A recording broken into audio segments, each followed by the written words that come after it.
welcome to our service and act of remembrance today. We gather in this place as people of all faiths and none, civic representatives, veterans and those who serve in the armed forces, and people of all backgrounds. This garden exists so that all the people of Huddersfield have an accessible place to express our grief and mourning for those who have fallen in conflict.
I think what makes me feel the proudest is the fact that I'm the granddaughter of a veteran. My grandfather was in the 1st Punjab Regiment in the British Army, so regardless of being the first citizen, remembrance events are something that I have always gone to in my councillor role and as my role as a citizen, because it's something that's very close to myself. But as the mayor, it's just that extra sort of proud moment that actually I'm the granddaughter of a veteran.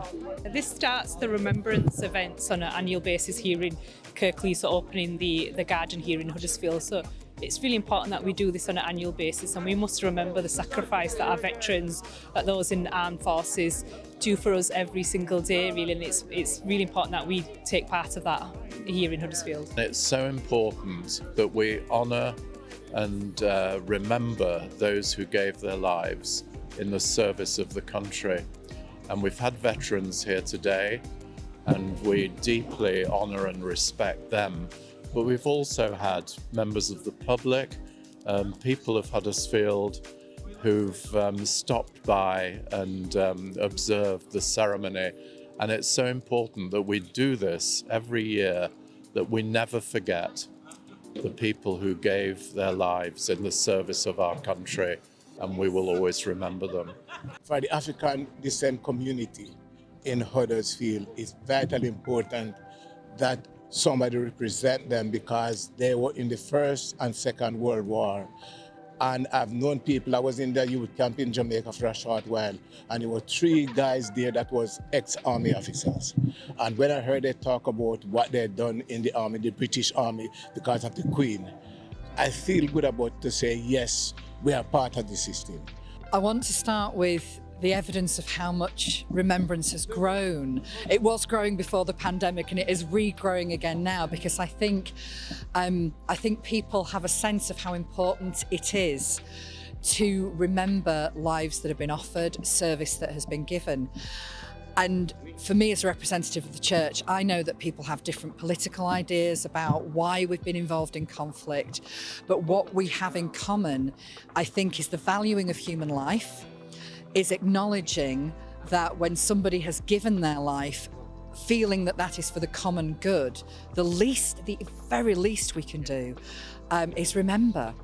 And actually, the remembering is part of our commitment to be a peaceful people.